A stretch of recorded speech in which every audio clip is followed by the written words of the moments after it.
Diario de un sobreviviente en la Antártida. Me llamo Daniel Rojas. Si alguien encuentra esto, por favor, cuente mi historia. Que el mundo sepa lo que vi. Soy geólogo y fui enviado junto a un pequeño equipo a la base Estrella del Sur, en la Antártida. Nuestro objetivo era estudiar anomalías en la corteza terrestre detectadas por un satélite. Lo que encontramos no tiene explicación. Llegamos el 3 de junio. El sol ya no saldría por meses. La base estaba en medio de la nada, rodeada por un paisaje blanco e inhumano. El viento soplaba con una furia constante, como si algo invisible tratara de advertirnos. La primera semana transcurrió sin problemas. Hasta que el doctor Menéndez encontró aquellas marcas en el hielo. Parecían grietas, pero demasiado perfectas, como si algo gigantesco hubiese arañado la superficie desde el fondo. Los rastros se extendían en direcciones imposibles, formando patrones que nos llenaban de un miedo primitivo. No es natural, murmuró el doctor. Y todos sentimos lo mismo. Las noches fueron lo peor. Siempre sentíamos que algo nos observaba. Golpes sordos resonaban en la base, a veces tan fuertes que pensábamos que el hielo se partía. Alguien sugirió que el sonido venía de abajo. El 18 de junio, perdimos contacto con el mundo exterior. La radio solo emitía estática, y la tormenta impedía cualquier intento de evacuar. Fue entonces cuando Gutiérrez desapareció. Lo encontramos a la mañana siguiente, a metros de la base, congelado de pie, con los ojos abiertos y una expresión de puro terror en el rostro. Sus dedos estaban clavados en el hielo, como si hubiera intentado sostenerse para no ser arrastrado. Y luego, las voces comenzaron. No eran humanas. Eran susurros, palabras incomprensibles que se filtraban entre el ulular del viento.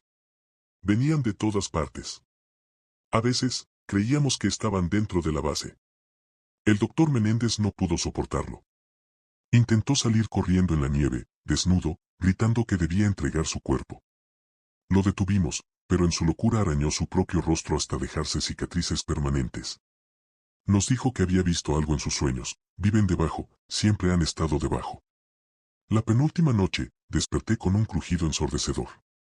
El suelo vibraba. Salimos corriendo y vimos el hielo abriéndose.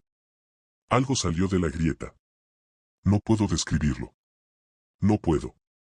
Solo sé que la oscuridad tiene forma, que el frío tiene vida. Corrimos. No sé cuánto tiempo, pero cuando me di cuenta, estaba solo. La base era un punto distante en la tormenta. La grieta se había cerrado. Ahora estoy aquí, con los dedos entumecidos y el aire congelando mis pulmones. Si alguien encuentra este diario, huya. No regrese. La Antártida no está desierta. Nunca lo estuvo. Me llamo Andrés Vera, y si alguien encuentra este diario, por favor, envíelo a mi familia. Que sepan que no desaparecí sin razón.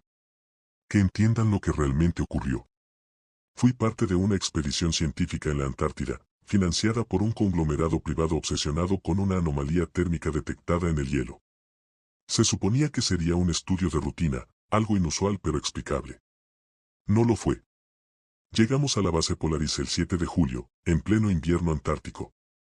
La oscuridad era absoluta y el frío era más cruel de lo que jamás imaginé. Éramos 8 en total, científicos, ingenieros y personal de apoyo. Gente preparada. O eso creíamos. Los primeros días fueron normales. Instalamos el equipo y nos preparamos para perforar. La anomalía estaba a casi 1 kilómetro de profundidad. Los sensores marcaban algo caliente en las profundidades del hielo, algo que no tenía sentido.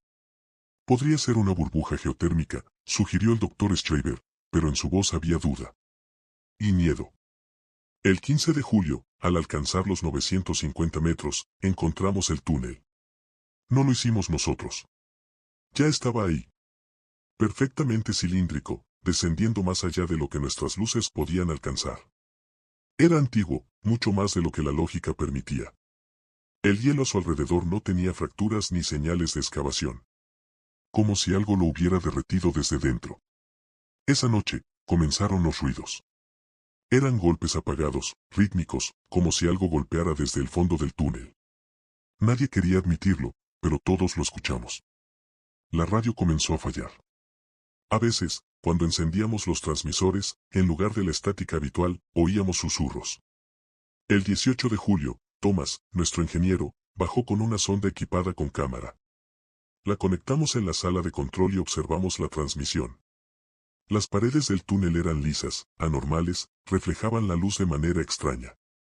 Pero lo peor fue cuando la sonda dejó de descender. Algo la había detenido. En la pantalla, la imagen era confusa. Había movimiento, sombras que no correspondían con nuestra fuente de luz. Luego, un ruido. No un golpe esta vez. Algo más parecido a una respiración. Thomas intentó recuperar la sonda, pero la línea se tensó de golpe. Tiró con todas sus fuerzas, y entonces la cuerda se soltó repentinamente. La sonda había desaparecido. Esa noche, Swartz se despidió de nosotros. Salió de la base sin abrigo, sin linterna. Cuando nos dimos cuenta, ya era tarde. Solo encontramos sus huellas en la nieve, terminaban en el borde del túnel. Como si algo lo hubiera arrastrado.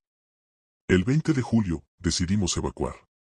Pero la tormenta nos dejó atrapados. La base Polaris se convirtió en una prisión helada, rodeada por un vacío blanco. Fue entonces cuando Schreiber nos contó la verdad. El conglomerado que nos envió sabía que encontraríamos algo.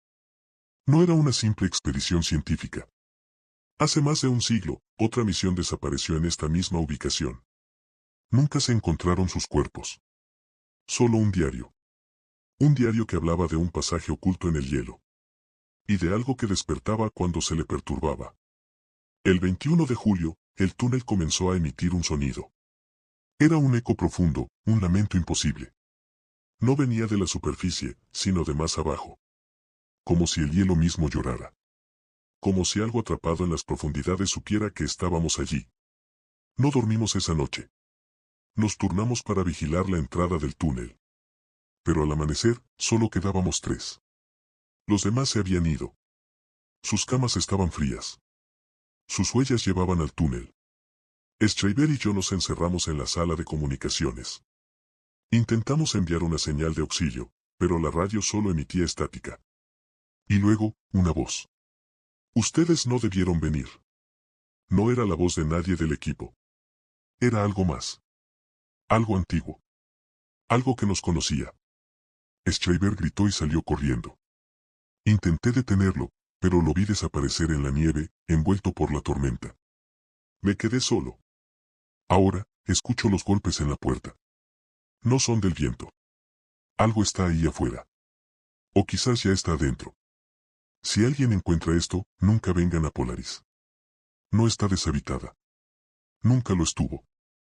Me llamo Esteban Márquez, y soy el único que queda.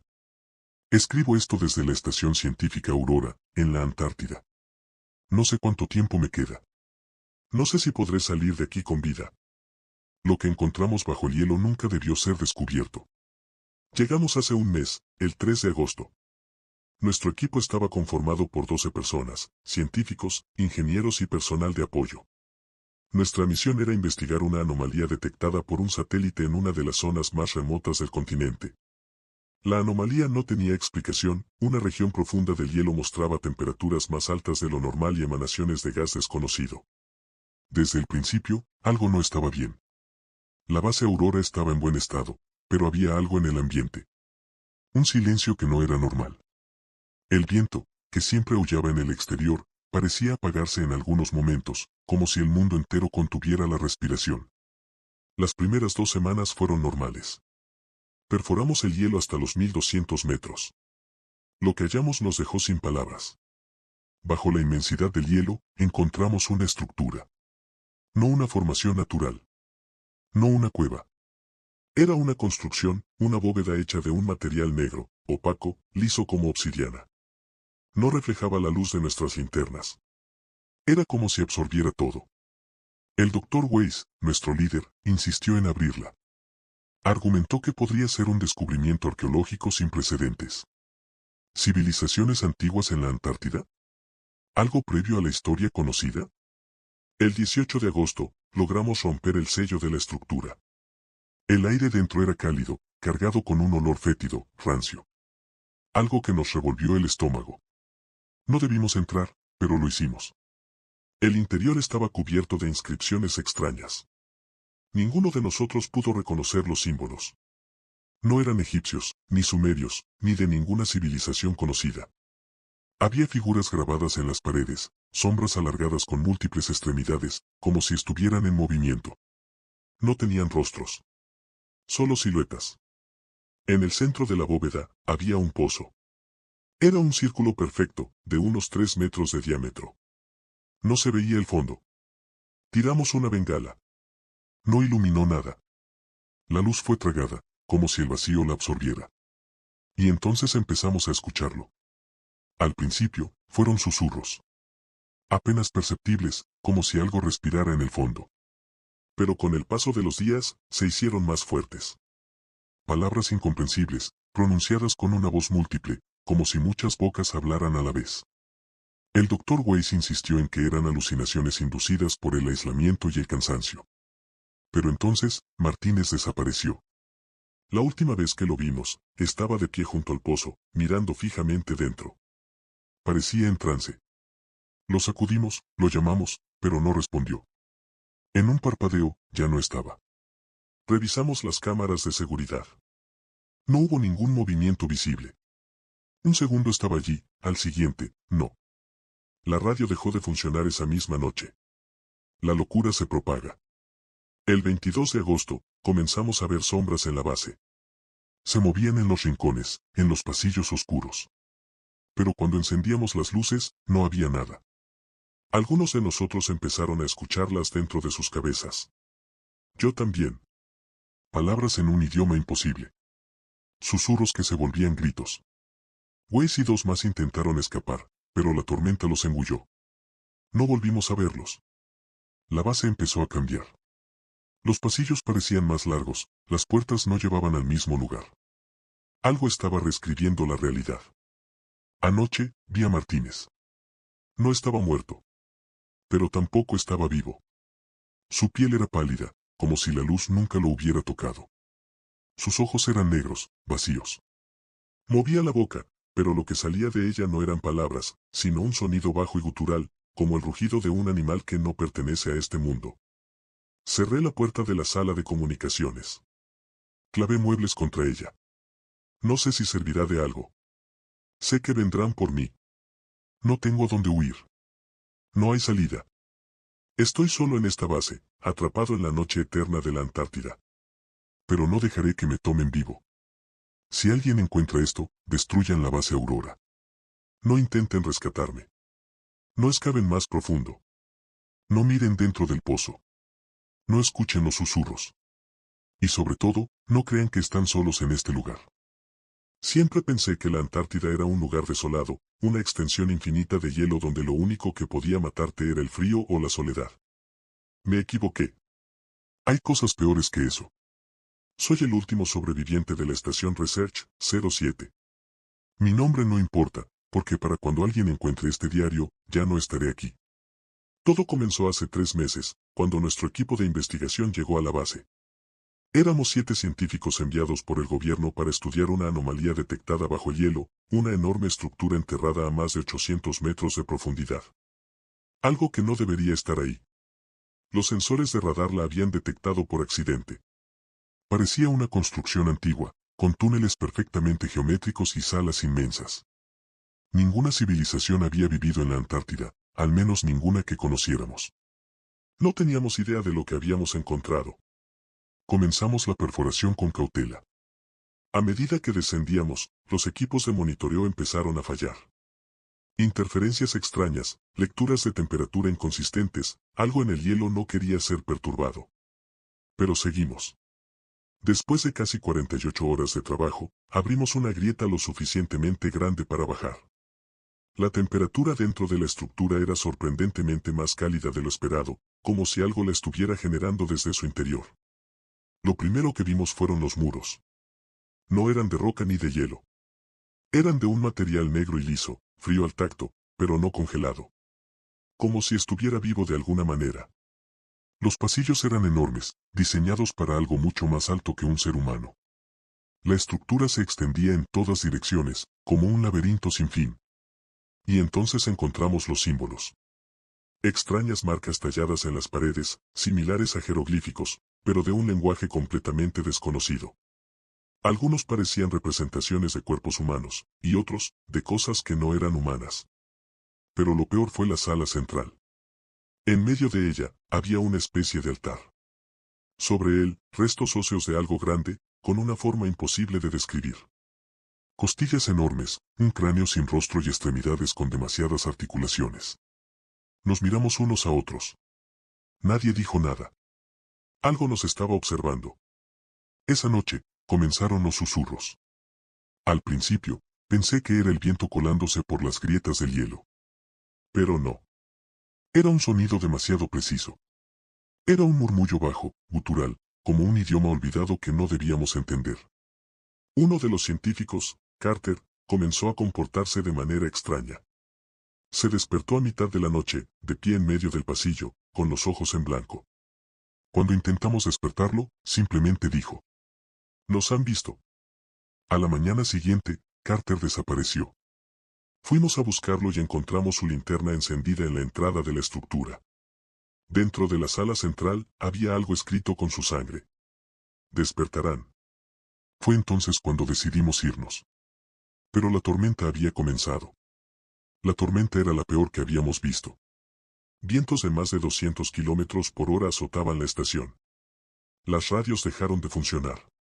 Las pantallas de los monitores mostraban interferencias, sombras que se movían cuando nadie estaba mirando. Y entonces, una noche, vimos a Carter. Estaba de pie, en medio del hielo, mirando la estación. Llevaba la misma ropa con la que había desaparecido. Pero no se movía. No reaccionaba. Y luego, simplemente sonrió. Era una sonrisa demasiado ancha, demasiado humana para ser suya. Apagamos las luces y nos atrincheramos dentro. Nadie durmió esa noche. Uno por uno, los demás comenzaron a desaparecer. Primero fue Andrews, que juró que escuchaba a su madre llamándolo desde fuera. Abrió la puerta en plena tormenta. Nunca lo volvimos a ver. Luego, Rodríguez comenzó a golpearse la cabeza contra la pared hasta que no quedó nada de él. Simon se encerró en su habitación y empezó a reír. Cuando rompimos la puerta, ya no tenía ojos. Quedamos solo dos. Yo y el Dr. Hall. Pero anoche escuché los susurros más cerca. Y esta mañana, Hall se fue sin decir nada. Ahora estoy solo. Pero no estoy solo. Ellos están aquí. Los veo moverse en el reflejo del vidrio, pero cuando volteo, no hay nadie. Ya casi no queda combustible. La tormenta sigue afuera. No puedo salir. Así que dejo esto escrito. Si alguien encuentra este diario, no bajen a la estructura. No intenten entender lo que hay allí. No somos los primeros en venir aquí. Pero seremos los últimos. Porque ellos han despertado. Llegamos a la base en un Hércules C-130, aterrizando en medio de una tormenta de nieve que hacía temblar la estructura metálica del avión. Desde el principio, algo no se sentía bien. La estación ya estaba construida. Nos habían dicho que seríamos los primeros en usarla, pero cuando entramos, encontramos señales de actividad previa, huellas en el polvo, documentos quemados en la estufa, y lo peor. Un plato con comida todavía fresca sobre la mesa del comedor. Pero no había nadie allí. Nos dijeron que la estación había estado vacía durante meses. Mentira número 2. Los primeros días fueron rutinarios, conectamos los sistemas, calibramos los sensores y probamos la señal de comunicación satelital. Todo funcionaba perfectamente. Hasta que, una noche, la radio captó un sonido. Un pulso profundo, rítmico, que venía debajo nuestros pies. Debe ser el glaciar moviéndose, dijo uno de los científicos. Pero no era el hielo. El sonido era demasiado perfecto. Demasiado intencionado. Como si algo, en las profundidades, estuviera llamándonos. La orden llegó por radio, debíamos excavar. Se nos prohibió hacer preguntas. Los científicos abrieron un túnel en el hielo, y al tercer día de perforación, encontraron algo. Un umbral. Una puerta perfectamente rectangular, negra como el vacío, enterrada a 700 metros de profundidad. No era de roca, ni de hielo. No sabíamos lo que era. Pero no la construimos nosotros. Uno de los investigadores, el Dr. Helme, se arrodilló frente a la entrada y murmuró algo que me heló la sangre. Esto es más antiguo que el ser humano. Contra toda lógica, la puerta se abrió sola. Sin mecanismos visibles, sin motores, sin ningún tipo de señal eléctrica. Simplemente se deslizó hacia arriba cuando nos acercamos. Adentro, el aire no estaba congelado. De hecho, estaba tibio. Y dentro de la estructura, había espejos. O al menos, eso parecían. Placas negras, lisas, reflejando nuestra imagen, pero con un pequeño retraso. Era como si nuestros reflejos tardaran una fracción de segundo más en imitarnos. No nos dimos cuenta de esto hasta más tarde. Para ese momento, ya era demasiado tarde. La primera en desaparecer fue Marisa, la geóloga. Entró sola en la estructura, y cuando revisamos las cámaras, ella nunca salió. Pero lo peor fue que, a la mañana siguiente, la vimos en la base. O algo que parecía ser ella. Se veía igual. Sonaba igual. Pero no actuaba igual. Marisa era bromista, sarcástica. Pero la Marisa que volvió no decía mucho. Se sentaba en silencio, mirando fijamente a la pared, sin parpadear. Y entonces, una noche, la escuchamos hablar consigo misma en su habitación. Pero su voz estaba duplicada. Como si dos versiones de ella estuvieran conversando al mismo tiempo. Decidimos encerrarla. Pero la mañana siguiente, ya no estaba. Uno por uno, todos empezaron a cambiar. Primero, sus voces sonaban desincronizadas con sus bocas. Luego, sus movimientos parecían erráticos, como si estuvieran aprendiendo a moverse en sus propios cuerpos. Y luego, dejaron de ser ellos mismos. A mí me despertó el sonido de algo rascando las paredes. Salí del dormitorio y los vi. Todos estaban de pie, en la oscuridad, mirándome. Pero no respiraban. No parpadeaban. Solo sonreían, con una expresión que nunca había visto en sus rostros antes. Cuando traté de hablarles, dijeron, al unísono. Ahora sabemos cómo ser humanos. Corrí. Me atrincheré en la sala de radio y pedí auxilio. Pero lo único que escuché del otro lado fue mi propia voz diciendo. No hay nadie que pueda ayudarte. Y luego, la transmisión se cortó. Estoy solo. O creo que lo estoy. Puedo escuchar cómo caminan por los pasillos. Sus pasos no suenan del todo humanos. Son irregulares, como si todavía estuvieran aprendiendo a usarnos. Sé que vendrán por mí. Los vi entrar y salir de los espejos. Los reflejos no somos nosotros. Nunca lo fueron. Y ahora han tomado nuestros cuerpos. Si alguien encuentra esta grabación. Si alguien la está escuchando. No vengan a la Antártida. No excaven. No miren su reflejo por demasiado tiempo. Porque lo que hay al otro lado quiere cruzar.